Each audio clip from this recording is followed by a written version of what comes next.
Hello there everyone, this is MarcBrightside and welcome back to Yume Nikki. So we'll be continuing from where we left off last time. We ended last part with 3 effects, and hopefully we'll try and get another 3 here, but we'll see how this goes. And by hopefully I mean we do get 3, because this is being done in post. Anyway, so our first destination is for a very easy effect. We're going to the forest world, which is the one exactly to the left of your entry door, so opposite the number world. No shit, it's a forest. What were you expecting? But there are these bleeding slug things that when you interact with them, they leave an after image that follows you around, and aside from that, they don't do anything at all. This is one of the plainer worlds. Not much really happens here. But if you follow the route that I've taken, you'll find this clump of trees up here, and there's a frog. Right there. You can get this effect later in the game in a different area, but I don't know. Some might say getting it that way is a lot easier, but I prefer getting it this way, although I will say it's very, very easy to get lost in this area because it loops. It's a lot smaller than some of the other areas, so it loops a lot quicker, and it all looks the same because it's just trees, but if you know the route, then it's not that hard at all. Anyway, here's the frog. He. And next we're going to be going to the candle world, which is this door right here. Again, no shit, it's full of candles. What were you expecting? This world is quite hard to navigate because there's not really much here, and the candles themselves aren't very good to use as landmarks. Music here is really irritating. But there's a couple of things that you want to be keeping an eye out for when you're navigating this world. I do have a very rough map of it, so I kind of know where I'm going. But yeah, you want to find this pyramid here with the low arch. And then nearby, you'll find this little guy. And if you chase after him for long enough, you'll be able to catch him and get an effect from him. He can be a bit of a bitch to catch though, because he doesn't always cooperate with the way that you run, but here he ends up running directly in front of me, and I still miss him, and I'm able to catch him here, and he gives you the midget effect, which will let you shrink down, and for some reason, pressing 1 makes you multiply. This doesn't do anything, it has no purpose, and the only thing you can do with the clones is make them explode. Midget again. But yeah, anyway, using the midget effect we can get under there, and this takes us to the check tile path, or the checkered tile path, or whatever it's called.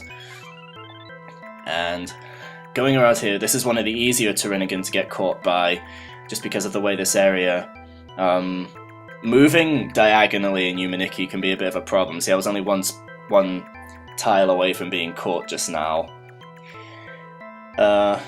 And generally, the Toriningen can move a hell of a lot quicker than you can when it comes to going diagonally. But you might have seen just now that I paused in front of that, the cupboard on the middle of the island there. That's something that I'll hopefully be showing off later on, but it's kind of annoying to access. At the moment, can't do anything with it, which is why I just carried on going past. I apologise, my voice is sounding a bit bad, but my throat's a bit sore. Over here, we'll find this red brick thing, and there are quite a few of these in the game. Talking to them will take us to Hell, or the Red Maze, if you prefer that name. This is the second largest area in the game, but it's easily the most annoying to navigate because it's a maze. There are almost no landmarks you can use, there are very few. There are 6 different exits here, 6 different brick monsters that you can talk to, and they'll warp you to different places. And my initial plan was to get here and then just record until I find one of the exits, and then take it from there and just record wherever that took me to, but I get fucked over, and you'll see why. Yeah, this Toriningen pops out of nowhere, and yeah, I'm screwed. Damn it all. Damn it all. So yeah, I'm forced to wake up now. And at this point I briefly paused the recording just so I could try and figure out what the hell I would do to fill up the rest of the time, because I didn't want to have to re-record all that footage. So we're going to go get another very useful effect right now in the eyeball world, which is this door right here with the eyeballs on it. Again, no shit. We need to have a no shit counter. But unfortunately, I have to cut out the audio for this section because the audio files for this particular area are corrupt in my version of the game, and it sounds horrible, so there's not really much I can do about it, I'm afraid. But the eyeball world is one of the more gruesome areas, has a lot more atmosphere when you can actually hear the music. Again, I'm sorry I can't do anything about that. But it's full of these disembodied pieces, eyeballs, arms, legs, these weird lady heads.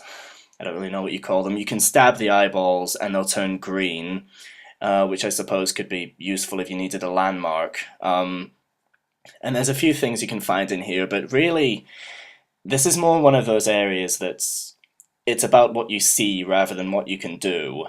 There are a lot of sights to see, but there isn't really much to find here. And as you can see, yeah, here I get lost, I loop back to the door, so I just cut out until I find what I want.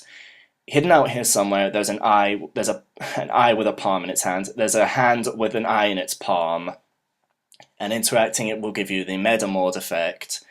Here I'm just showing where it is. If you can find those two hands with the eyes above them, just head left and it's right there. But this is a very useful effect because equipping the effect will turn Madatsuki's head into a hand with an eye in its palm, just like the thing we interacted with, and will allow her to instantly teleport back to the hub world, which is very useful if you get caught by the Toriningen or if you just want to go to a different world, because it saves you having to wake up and go back to sleep. But anyway, what I'm showing off now is just a little extra thing to tag on to the end. As you can see, we have the music back now because we're in a different area.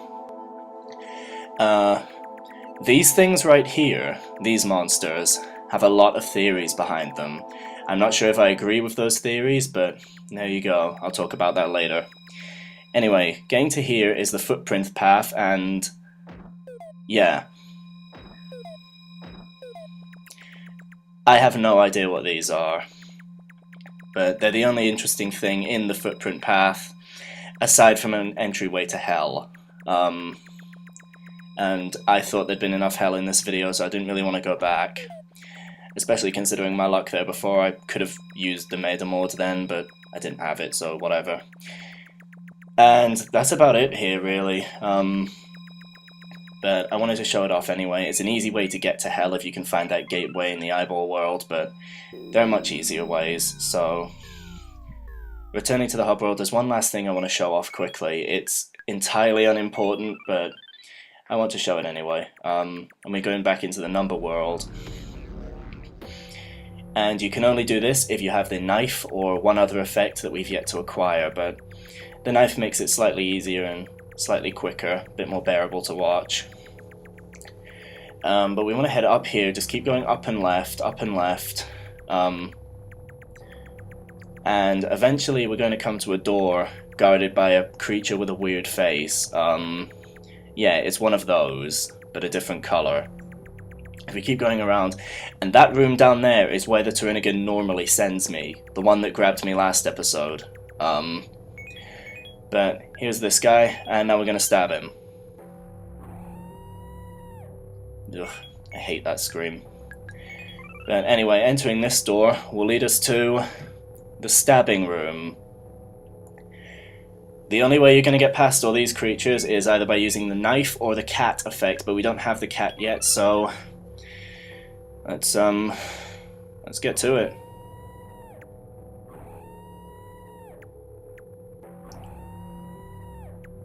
And for the record, I did consider speeding this part up, but I had to do it at normal speed, so fuck it, you're gonna watch me do it at normal speed.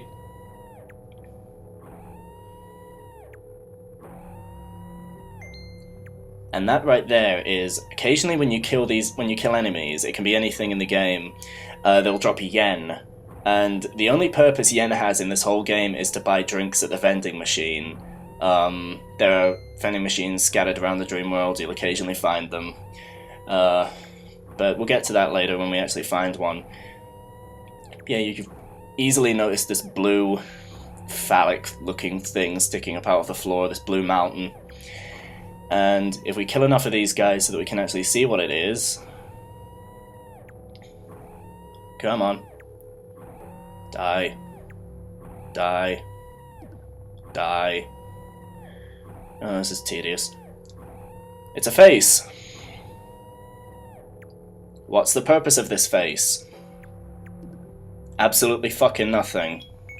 You just murdered all those things for no reason. But anyway, that's enough Yume Nikki for now, so I'm going to pinch my thumb to wake up. And we will see you next time. I don't really know what we have planned for next time, but we'll see you then. Until then, this has been MarcBrightside, and this has been Yume Nikki. Take care, and goodbye.